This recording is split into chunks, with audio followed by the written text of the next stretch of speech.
Welcome to another episode of Becoming a Techno Wizard. And today we're going to continue my newsletter. We're on part 19 of A New Story of Humanity. And today I'm going to cover what life was actually like for most of human history, for 200,000, 300,000, even a couple million years of human history. All right. Now, obviously, I'm not a archaeologist or anthropologist, but they have a lot of great data out there that you can find and read about this stuff. So I'm not just coming up with this stuff out of my head. All right. And just to recap, last section we talked about yes, how progress isn't even worth it, right? A lot of the progress that we have today is not even, great progress, and it kind of it makes us very fragile as as a species, as a society.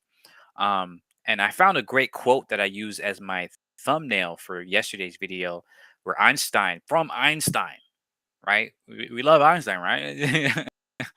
Who was how technology is like he said, technological progress, especially and even going so far as to say civilization, right, is like an axe in the hand of a pathological killer. This is what Einstein said about our technological progress and civilization in general. Einstein, all right. So that should tell you some things. And yes, it was in the kind of context or response to the use of gas, the use of that gas warfare and World War I. However, it can still be applied to much everything else. And I want to go back and see the context for that too, because I know he made similar kinds of um quotes and ideas, even moving on, like when they started doing the nuclear testing and things like that. So he's lived through this time when we use so much of our technology for weapons, for weaponization, right? So it makes sense that he came up with these with that quote.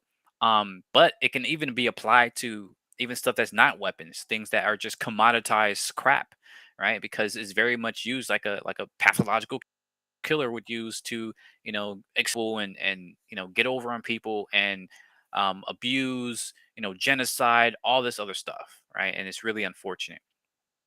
So a big part of propaganda, right, why I want to write this section is because it goes into the propaganda of how capitalism makes us so great, and like, and we have capitalism to thank, for our long lifespans, for living to 70, 80, 100 years, or you know that we're not all struggling in the dirt or something like that. But that's not how history works. Okay, let's learn a little bit about it. Without further ado, the idea that people were just impoverished before imperialist capitalists came along is a direct evolution of the idea that non Europeans were savages or primitive or stupid because they didn't live in a hierarchical society. There is a wealth of anthropological data today that shows that people were actually living pretty good lives throughout most of human history. In fact, immediate return foragers, otherwise known as hunter gatherers, who had egalitarian societies, were often far healthier in mind, body, and spirit than their agricultural or non egalitarian forager counterparts. And they still made remarkable technological advancements for their time, right? And again, we can see this with folks like the Kalahari people who were able to live in like one of the worst places for hunting and gathering for the longest time period ever. And they came up with really clever ways to hunt, such as little bows that are use really powerful, really potent poisons and things like that. Or the Mbuti people of the Congo forest, who came up with a lot of different clever techniques and things like that. Or the Haudenosaunee folks of, again, I'm never sure if the Iroquois kind of confederation. And there's like Blackfoot Indians. There's a whole bunch of other folks you can count out to. Many egalitarian communities were much more out of their farming and foraging techniques from wastelands that hierarchical societies thought inhospitable or not worth the effort. Even to this, don't know exactly how certain cultures are able to consistently get all the nutrients they need from their environment, in which our more advanced technologies can't work with. Look at the hill peoples in Korea and China and things like that. The idea that people live short, miserable, violent lives is demonstrably false. The biggest cause of death for immediate return egalitarian foragers was in early childhood due to disease or infanticide, the early version of abortion. If you survived past the age of 9 or so, you would likely live into old age, around 70 years, very similar to today. In fact, 70 years seems to be a kind of not a mandate, but like a staple throughout all of human history, like from the earliest times that we can find anthropological data up until today, right? 70 years is kind of the sweet spot for our lifetime. Of course, people live longer than that, but on average. Obviously, there were many deaths from infected injuries throughout adulthood too, but if you didn't die from a serious injury, you would still live quite a long time. Of course, if a lot of people die young, then that would statistically move the average life expectancy down. A life expectancy of 25 to 30 years does not mean people just died at that age, like a dog or a cat. It means that there were more people who were very young. And this is a huge thing of the stats being used to kind of, oh yeah, if you were born 1,000 years ago or 10,000 years ago, you would die at 30 years old. Like, no, that's not how it worked. They still lived into old age, right? 60, 70, even 80 and older. But they had a lot of, childhood death. And of course, that's bad, but it's not, no, it's not the same as dying at 30. It just doesn't work like that. Obviously, it's good, or from old age rather. So yeah, obviously it's good that we have less early childhood death and can come back from injuries. But now we also have more people dying of preventable disease or from pollution or accidents and mass death from our own technology or self-harm. Furthermore, people are far less physically fit. So old age is far more miserable and lonely than it was throughout human history. Imagine how much life would be better. How much life would, like I could have said that better, but yeah, would be better if we had the healthier lifestyles of our ancestors along with the safety and medical technologies of today. In many egalitarian societies, elders and disabled people were an integral part of the community and may have been more fit on average than our elders of today. They were able to help in production of tools even if they couldn't go out and forage.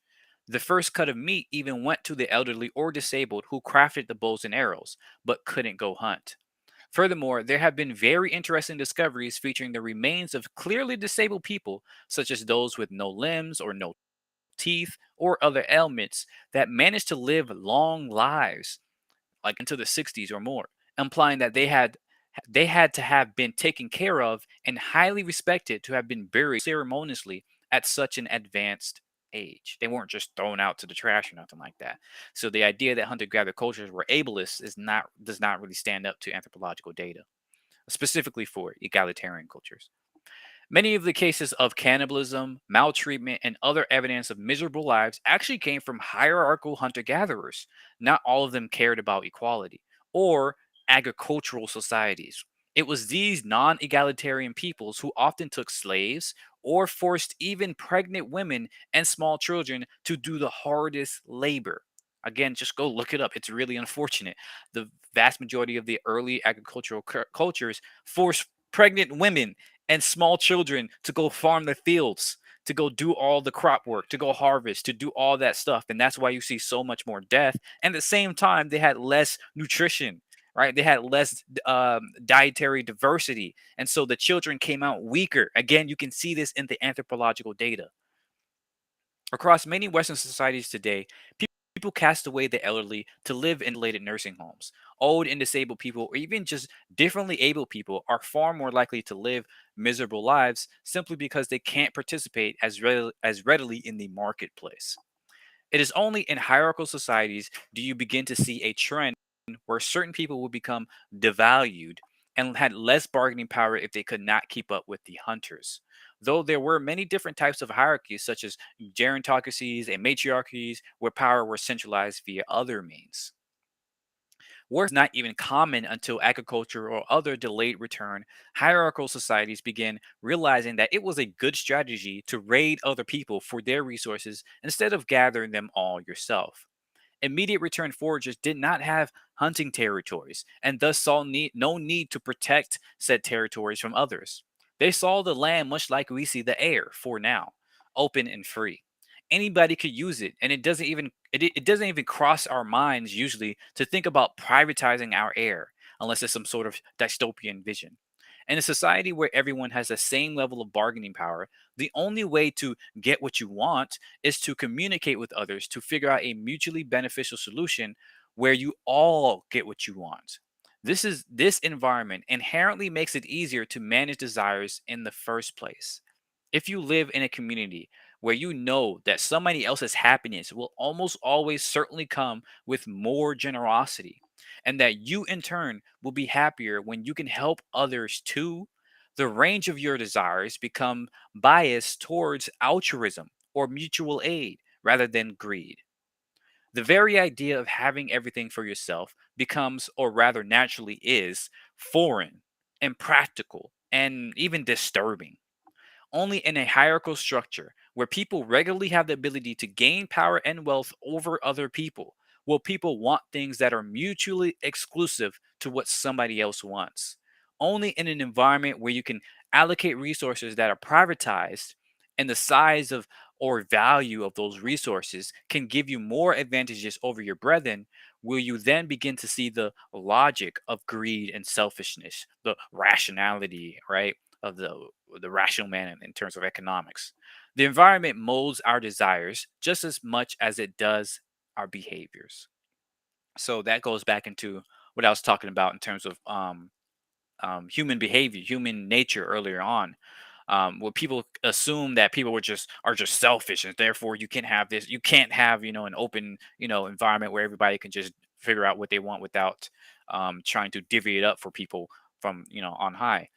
In reality, people it depends on the environment that you create, the culture that you create, right? In our capitalist culture, right? You're incentivized to look out for yourself first because there is nobody looking out for you, right? It makes sense in our society to be selfish because that's what our environment, encourages.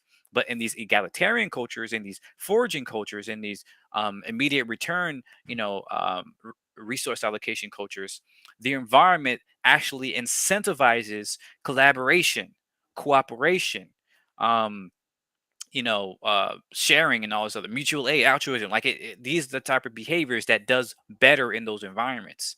So a lot of our human nature is molded, by the environment that we create for ourselves. This is why I fundamentally believe that any sort of capitalism simply will not work. Will just create more of the same problems that we see today, and even make it worse as technology gets to a point where we can have people who can use technology to enact their power right over a larger and larger group of folks, like we see with social media, like Elon Musk buying Twitter, right?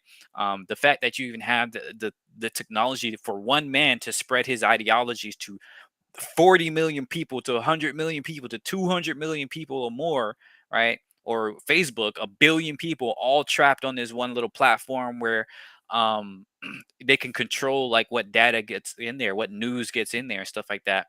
That is extremely unfortunate. But technology doesn't have to be used that way, right? We can use technology to establish and maintain and empower a more egalitarian environment. That's why the environment matters. That's why the economic system that we have is an environment, and it matters. So yeah, as always, thanks for watching. Thanks for listening. Let me know your thoughts. Try not to go too much over my time here of 10 minutes or so at 14 minutes now. But yeah, as always, super interested in any conversations about this stuff. And thanks for watching. Have a great day. See you. Bye bye.